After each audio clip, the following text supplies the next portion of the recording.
আমরা যে ষড়যন্ত্র করে বাংলাদেশের স্বাধীনতা বিকিয়ে দিয়েছিল, যে কারণে বাংলাদেশের মুসলমানরা 200 বছর গোলামি করেছে।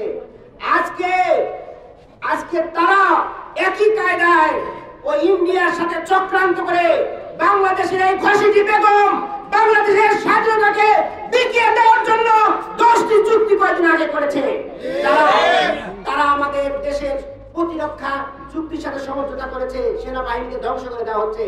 তারা আমাদের রেলকে ধ্বংস করার জন্য রেলের সাথে চুক্তি করেছে। তারা আমাদের মৎস্য সম্পদকে ধ্বংস করার জন্য চুক্তি করেছে। তারা আমাদের সমুদ্র সম্পদকে ধ্বংস করার জন্য চুক্তি করেছে। এইভাবে 10টি চুক্তি করে বাংলাদেশের স্বাধীনতাকে চিরতরে বিকিয়ে দেওয়ার জন্য তারা উদ্যোগ নিয়েছে।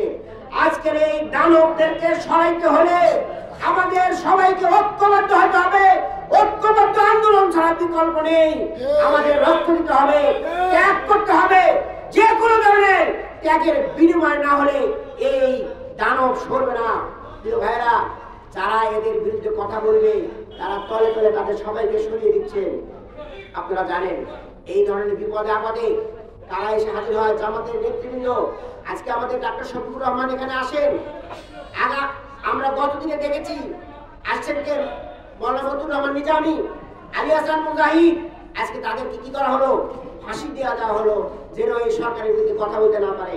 আপনারা জানেন আমাদের প্রাণপ্রিয় নেতা আল্লামা দেলোয়ার হোসেন সাঈদীকে জেলখানার ভিতরে বিনা চিকিৎসায় তাকে হত্যা করা হয়েছে।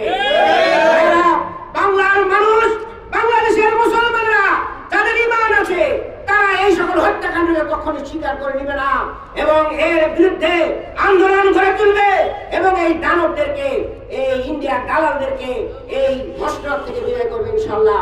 তাই আগামী দিনে এই দানবের বিরুদ্ধে আপনারা সবাই মিলে সোচ্চার হন এবং দেশের স্বাধীনতা সার্বভৌমত্বের জন্য ভূমিকা রাখুন এবং আগামী দিনের সকল আন্দোলন কর্মসূচিতে জামাতের সাথে থাকবেন, জামাতকে সমর্থন দিবেন এবং আমাদের নেতৃত্ব দোয়া করবেন।